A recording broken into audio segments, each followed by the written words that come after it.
Kalau MBKM adalah minimal 1 semester, sekarang tidak diserahkan ke perguruan tinggi untuk Permendikbudristek nomor 39.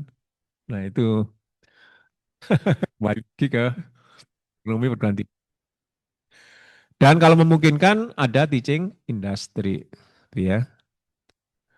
Nah, oleh sebab itu Bapak Ibu sekalian di dalam nanti merumuskan standar kompetensi lulusan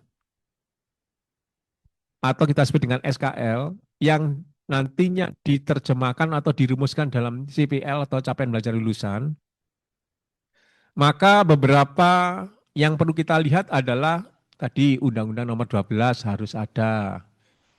Kenapa kok ada? Salah satunya Bapak Ibu, contohnya mata kuliah Pancasila, kewargaan negaraan, boleh nggak diberikan? Agama. Wajib kan ya Bu ya? Nah itu salah satu contoh aja. Nah branding KKNI dan Permendikbudristek pasal nomor 6, 7, 8, 9, 10 dan ini Bapak Ibu yang seperti nanti kita bahas. Nah kita perhatikan Bapak Ibu sekalian, ada suatu perubahan yang terjadi khususnya di dalam penyusunan CPL. Kalau dulu Bapak Ibu sekalian, contohnya ya, untuk sikap, kalau dulu kan Bapak Ibu ada lampirannya ada sebanyak berapa? 10-an ya. Sekarang kan enggak. Minimal Bapak Ibu harus ada yang ini, beriman, bertakwa, berakhlak, mulia, karakter sesuai dengan nilai Pancasila, mampu mandiri, mengembangkan, menemukan iptek yang bermanfaat bagi masyarakat, dan secara aktif kan potensinya. Itu di pasal 6. Itu Bapak Ibu sekalian. Demikian juga akhirnya apa?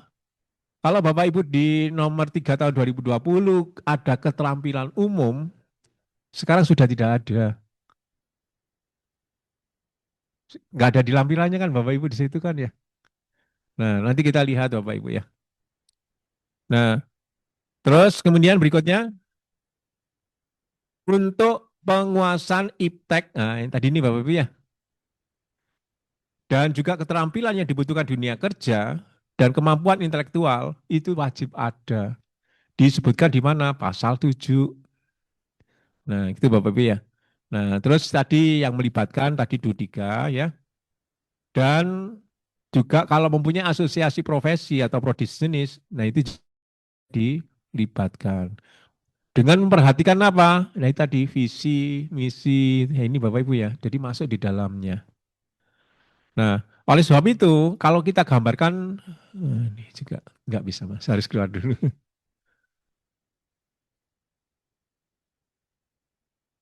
Sebentar Bapak ya, saya nggak tampil di Zoom-nya nggak ada.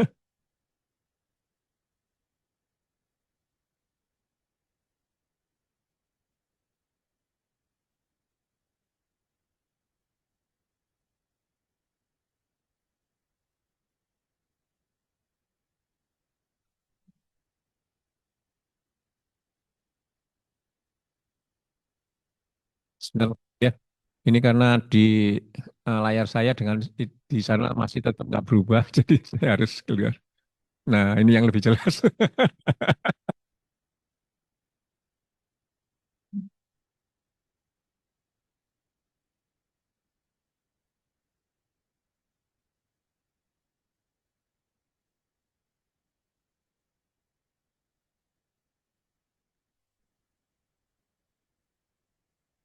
Jadi ini, responnya di sana lambat, nggak tahu apakah gejala ini sudah. Jadi Bapak Ibu sekalian kalau diringkas adalah semacam ini ya Bapak ya. Jadi standar kompetensi lulusan yang baru bahwa di dalamnya minimal mengenai ada kata-kata kesatuan. Nah ini Bapak Ibu. Karena ada kesatuan apa? Ada 3 hal. Sikap, keterampilan, dan pengetahuan. Jadi sudah tidak dibagi lagi menjadi seperti 4 yang seperti dulu. Nah, iya, jadi kesatuan dari sikap, keterampilan, dan pengetahuan. Sehingga nanti kalau CPL nggak usah disebutkan sikap apa, pengetahuan apa, keterampilan apa, tidak. Sekarang langsung CPL 1, 2, 3, dan seterusnya gitu ya Bapak Ibu ya. Tapi tetap isinya ini gitu loh. Cuma nggak usah dibagi lagi sekarang. Iya. Nah, akhirnya apa? Satu kompetensi boleh memiliki sendiri-sendiri, tadi ya mengandung sikap sendiri, keterampilan sendiri atau pengetahuan sendiri. Ada yang sudah langsung menggabung. Jadi satu CPL itu sudah mengandung dua atau tiga dari ini, gitu Bapak Ibu ya. Itu boleh sekarang. Nah inilah yang membedakan dengan yang lama. Jadi sehingga Bapak Ibu lagi CPL-nya sekali lagi tidak usah dibagi lagi menjadi misalnya ya sikap dijelaskan, ya pengetahuan dijelaskan, keterampilan dijelaskan. Sekarang tidak gitu ya. Jadi sekarang langsung CPL 1, 2, 3, 4 dan seterusnya. Nah itu yang membedakan dengan yang lama. Kemudian berikutnya apalagi? Yaitu cakupan kompetensinya. Nah ini seperti tadi saya sebutkan. Wajib ada penguasaan ilmu, pengetahuan, dan teknologi. Ya, ini Bapak Ibu ya, IPTEK Bapak Ibu ya. Sekarang wajib. Nah, karena ada ini, maka Bapak Ibu nanti CPL-nya harus menunjukkan. Bener nggak, ada nggak gitu ya. Kalau nggak ada, berarti belum ngikuti yang pasal 7 ini gitu ya. Kemudian ada kecakupan umum, ada pengetahuan dan keterampilan yang dibutuhkan dunia kerja, dan ada intelektual. Nah, kalau pasal 8 tadi sudah kita sebutkan Bapak Ibu ya. Jadi sekali lagi dalam nyusun CPL harus melibatkan pemangku kepentingan dan Dudika dan harus memperhatikan visi misi ya KKNI, perkembangan ITEK, kebutuhan kompetensi kerja dan seterusnya. Itu Bapak Ibu. Nah, kemudian dipertegas lagi khusus untuk vokasi di Permendikti Saintek nomor 39 Bapak Ibu sekarang di pasal 9. Di sini diplomatika atau diploma 4 ya? Sarjana terapan. Iya sama. Berarti sarjana terapan ya. Oke. Nah, untuk sarjana terapan, nah ini ada clue-nya. Yang pertama adalah Bapak-Bapak Ibu sekalian nanti harus ada yang menguasai konsep teoritis bidang pengetahuan terampil tertentu umum dan ada tambahan lagi ada yang khusus atau mendalam. Harus ada kata-kata itu. Kalau nggak ada secara umum maka masuk ke diploma 3 bukan sarjana terapan. Gitu nanti diturunkan grade-nya. Iya. Heeh. Nah, yang baru kita ngeceknya di sini nih Bapak Ibu sekalian. Jadi selain umum juga ada yang khusus atau yang mendalam. Nah, ini ditunjang dengan KKNI aslinya. Itu yang pertama. Yang kedua, harus ada yang menyelesaikan masalah. Kalau belum ada yang menyelesaikan masalah di dalam CPL-nya, belum disebut sarjana terapan. Tapi kalau menyelesaikan pekerjaan, diploma 3. Jadi kalau diploma 3 menyelesaikan pekerjaan, tapi kalau diploma 4 menyelesaikan masalah. Nah, itu bedanya. tanpa tanpa menimbulkan masalah. Iya, iya. Itu ya Bapak Ibu ya. Kemudian kalau adaptasi dan seterusnya saya kira jelas ya. Nah, kalau untuk magister terapan ya tadi ya mengembangkan keahlian terkait dengan landasan pemahaman ilmunya, pengetahuan dan teknologi melalui riset. Jadi harus ada risetnya ya. Kalau dokter ya silakan nanti bisa dilihat sendiri ya. Oke, berikutnya. Nah, sekarang kita menginjak masa tempuh kurikulum ya. Nah, ini ada semester ganjil dan genap dan bisa juga menggunakan antara ya. Nah, bedanya kalau antara maksimum adalah 9 SKS. Tetapi kalau yang semester ganjil dan genap ini khusus untuk ini nanti ya. Tahun pertama berarti semester 1 dan 2 itu maksimum hanya 20 SKS. Maksimum ya. Kalau dulu masih bisa kurang dari 24. Tapi sekarang nggak bisa, maksimumnya 20 SKS. Sedangkan semester 3 dan seterusnya maksimum 24. Itu ya Bapak Ibu ya. Nah itu perubahan yang terjadi. Perubahan yang terjadi lagi apalagi? Satu SKS sekarang setara dengan 45 jam per semester. Nah, ini Bapak Ibu ya. Kalau dulu bagaimana? Masih ingat nggak yang dulu? Satu SKS sama dengan apa? 60 menit apa? Tetap muka, terstruktur, mandiri. Masing-masing berapa-berapa, Pak? Iya, kalau tadi misalnya lampu 60 jadi 180. Heeh. Iya, ya enggak. Maksudnya pembagian tadi. Jadi pembagiannya tadi, kalau yang dulu kan berarti kan tadi ya, 50, 60, 60 ya. Terus apakah itu berlaku untuk semua yang dulu? Masih ingat? Bapak Ibu ingat nggak Mas Ian? Iya, betul.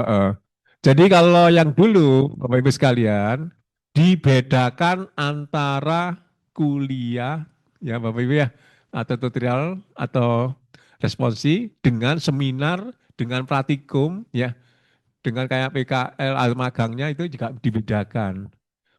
Kalau dia untuk kuliah, maka urutannya adalah satu SKS sama dengan 50 menit. Apa Bapak Ibu?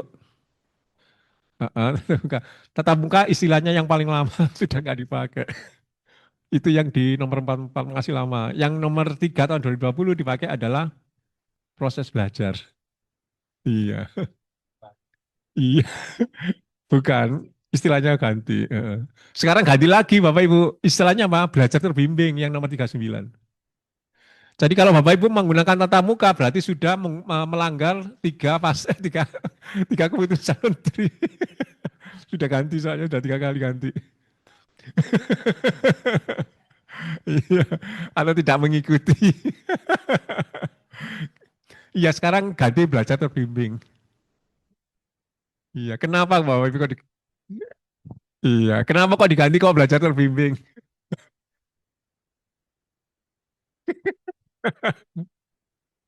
Iya, belajar terbimbing artinya harus ada yang membimbing. Jadi harus ada dosennya. Kalau gitu nggak ada dosennya bisa kan kalau nggak belajar terbimbing. Oke ya. Jadi harus ada dosen yang membimbing di dalamnya. Nah, kalau yang dulu antara tadi kuliah, kalau kuliah respons tutorial itu kan proses belajarnya 50 menit, penugasan strukturnya 60 dan mandirinya 60. Itu untuk yang tadi kuliah respons tutorial. Sedangkan kalau seminar beda lagi 100 menit ya untuk yang proses belajarnya, sedangkan 70-nya mandiri. Kalau praktikum beda lagi langsung 170 menit. Nah, itu yang lama. Yang baru tidak diatur, diserahkan ke perguruan tinggi. Nah iya itu, cuma ngikuti. Sekarang dibagi tetap menjadi 3. Belajar terbimbing, ada kata-kata, dan atau penugasan struktur, dan atau mandiri.